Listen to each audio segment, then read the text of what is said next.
Mtazamaji, moja kati ya mambo ambayo mbio za Mwenge wa Uhuru huangazia ni miradi ya maendeleo kama vile ujenzi wa barabara, vituo vya afya, vyumba vya madarasa na miradi mingineyo.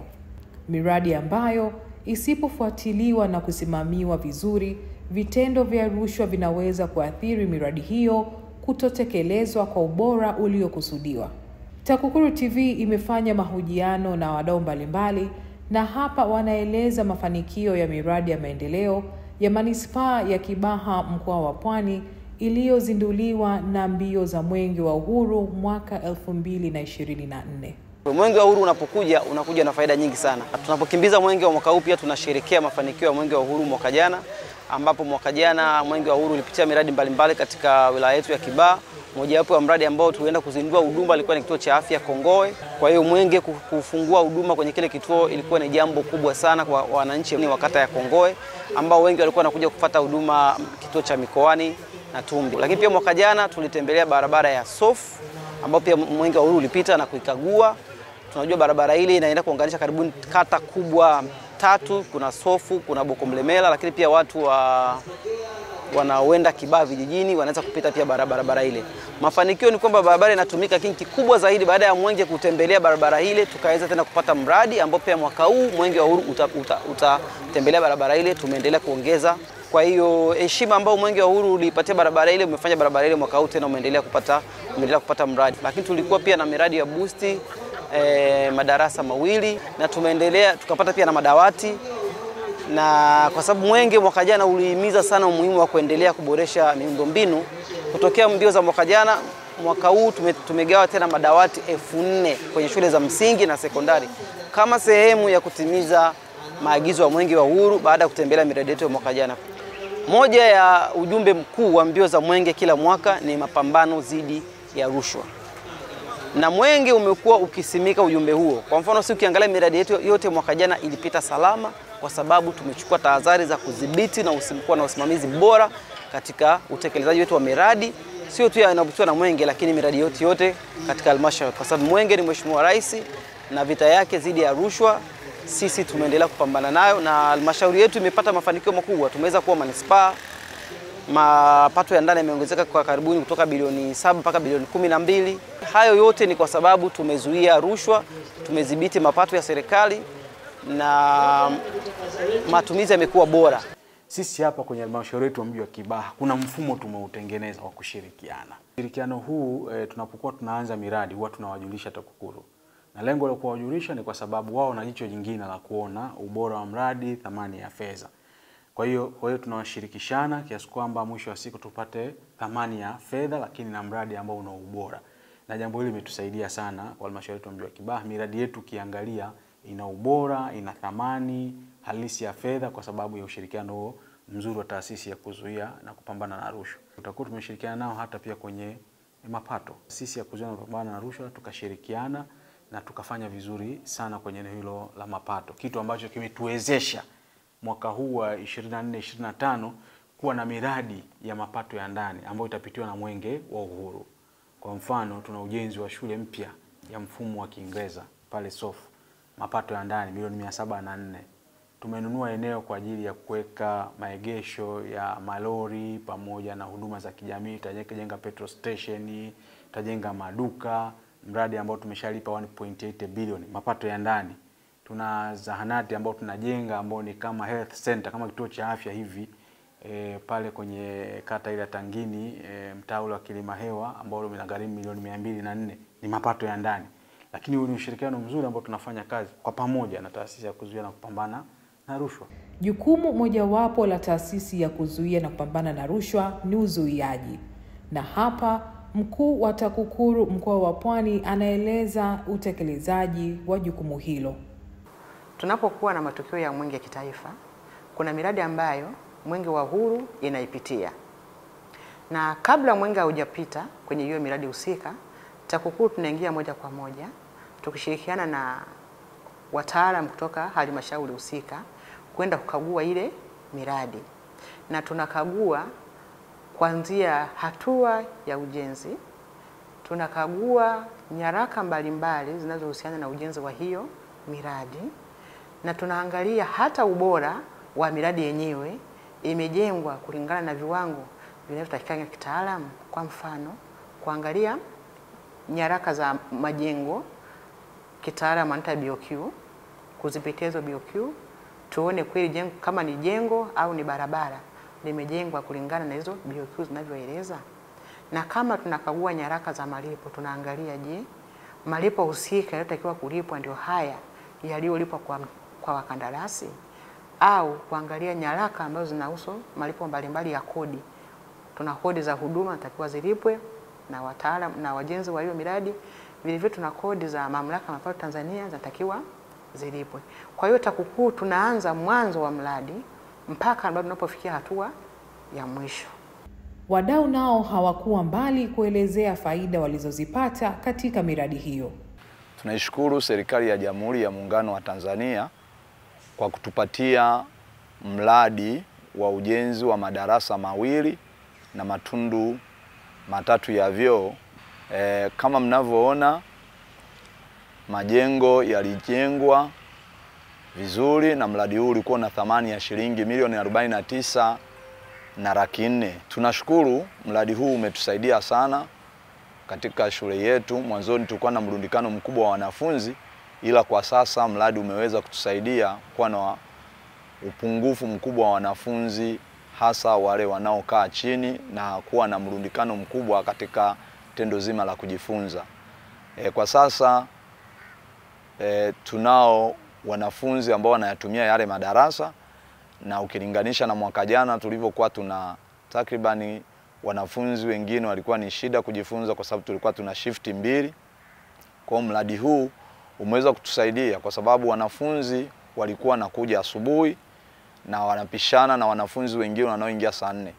Kwa hiyo kwa sasa huu mradi umesaidia wanafunzi wote wanakuja asubuhi na kutoka saa 5, hasa madarasa ya chini wanaokuwa wanatumia madarasa haya. Tumeweza kutekeleza mradi huu kwa uaminifu mkubwa sana na uzalendo, na kikubwa sana kilichoweza kutusaidia, shule yetu inayo klabu ya wapinga rushwa.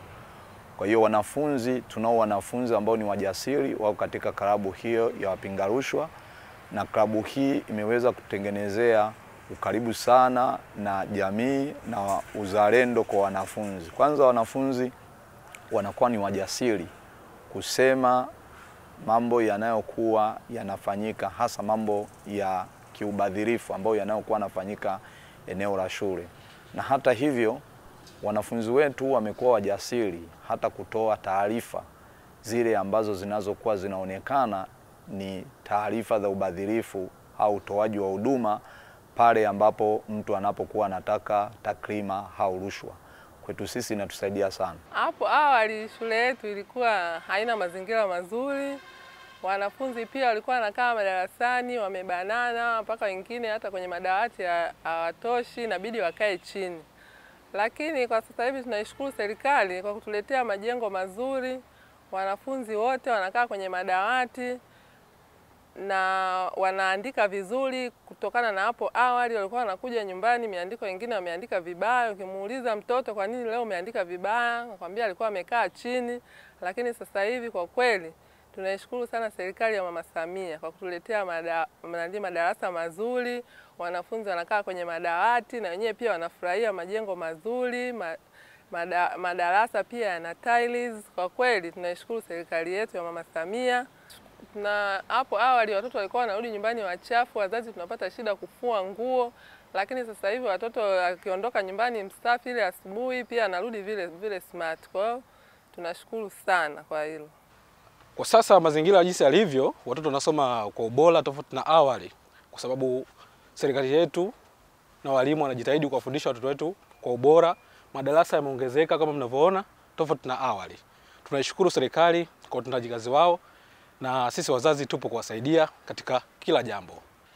Kulingana na kuwa na miundombinu bora shuleni, madawati, madarasa kuongezeka, utoro umepungua kwa sababu watoto wanakuja wanakaa kwenye madawati kwa usawa, wanasoma vizuri, madarasa yapo kwa ya kutosheleza. Tunaomba tuendelee kushirikiana vyema serikali na wazazi. Kituo hiki kilizinduliwa mwaka jana na Mwenge wa Uhuru mwezi Mei, na kinatoa huduma mbalimbali zikiwemo huduma za matibabu ya nje, huduma za maabara na huduma za mama na mtoto.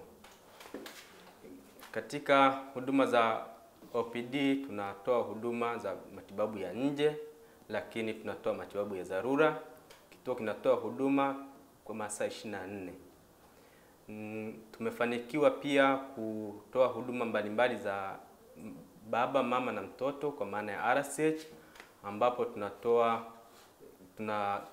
tumerahisishiwa kwa kupata mashine ya ultrasound ambayo ni kubwa na inaturahisishia kazi katika kugundua matatizo mbalimbali wakati wa ujauzito. Na hivyo wamama wengi wamekuwa wakifika kituoni kwetu kufuata huduma hizo kutoka zahanati mbalimbali zilizopo katika eneo letu. Uwepo wa kituo hiki kumeongeza upatikanaji wa huduma kwa wananchi, kwani kabla ya hapo wananchi wengi walikuwa wakifuata huduma ambazo nitakiwa wazipate kwa ngazi ya kituo cha afya, walikuwa wakipata kwenye vituo vya mbali ikiwemo kituo cha afya mkoani na vituo vya jirani. Lakini kwa sasa wanapata huduma hizo kwa hapa karibu na hivyo kuwarahisishia huduma za afya. Katika kituo hiki katika mtaa Ungindoni umerahisisha wananchi kupata huduma za uhakika na za karibu zaidi. Manake kabla ya kujengwa kituo hiki huduma tulikuwa tunapata kwenye zahanati ya Kongowe ambapo ni ndogo. Faida ambazo tunazipata kwenye huduma ya mama na mtoto kwetu ni faida zipo nyingi. Hasa tunashukuru dhamani hapo awali kabla hili jengo tulikuwa tunapata shida, unapata na siku zimefika za kujifungua, lakini huduma unapata mbali, unaenda zahanati na zahanati kuna wakati unapewa rufaa ya kuendelea mpaka hospitali ya Tumbi. Kwa hiyo lakini kwa sasa hivi kwetu ni faida kubwa. Pale unaposikia tu wakati umefika, unakuja unapata afya kwa haraka zaidi. Pia tunashukuru kwa ongezeko ambalo limeongezwa katika kituo chetu cha afya. Tulikuwa tunakosa huduma ya haraka ya kama ultrasound, lakini sasa hizi kwenye kituo hiki wametusogezea huduma karibu, vifaa tiba vyote tunavipata. Ina maana kwa sasa kama kuna changamoto yoyote katika mama lakini na mtoto ambaye yupo tumboni, tunapata huduma kwa urahisi zaidi na inakuwa rahisi zaidi kwa ajili ya maandalizi ya kujifungua. Barabara yetu ya picha ya ndege Boko-Timiza ina urefu wa kilomita 7.88 na inahudumia kata 3 ambayo ni kata ya picha ya ndege, Sofu na Boko-Mnemela katika halmashauri ya wilaya ya Kibaha. Barabara hii ilikuwa ni changamoto kubwa sana kwa wananchi ambao wanaelekea maeneo ya Sofu mpaka Boko-Timiza, ambapo sehemu kubwa ilikuwa haipitiki kutokana na aina ya udongo ambao sehemu kubwa ilikuwa ni mfinyanzi. Kwa hiyo mawasiliano yalikuwa yanapatikana kwa shida. Lakini kwa kupitia fedha za tozo ya mafuta katika bajeti ya mwaka 2022-2023 tuliweza kufanya usanifu barabara kwa urefu wa kilomita 2.5 na kuanza kujenga kwa awamu, ambapo awamu ya kwanza tumefanikiwa kujenga mita 700 kwa kiwango cha lami ngumu. Barabara hii imegharimu jumla ya shilingi milioni 943,500,600 na kiasi cha pesa ambacho kimetumika katika kukamilika kwake ni shilingi milioni 943,310,596. Katika mbio za mwenge za mwaka 2024 mwenge uliweza kupita, ukakagua, ukajiridhisha na ukaweza kuweka jiwe la msingi.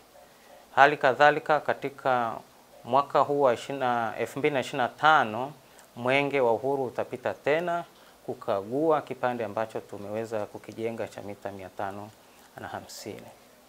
Kwa hiyo tunaishukuru serikali ya Rais wa Jamhuri ya Muungano wa Tanzania Mheshimiwa Samia Suluhu Hassan kwa kuweza kuridhia kutoa kiasi hicho cha fedha na kuweza kuhakikisha kwamba wananchi wa kata ya Picha ya Ndege, Sofu na Bokomemela wanapata usafiri wa uhakika.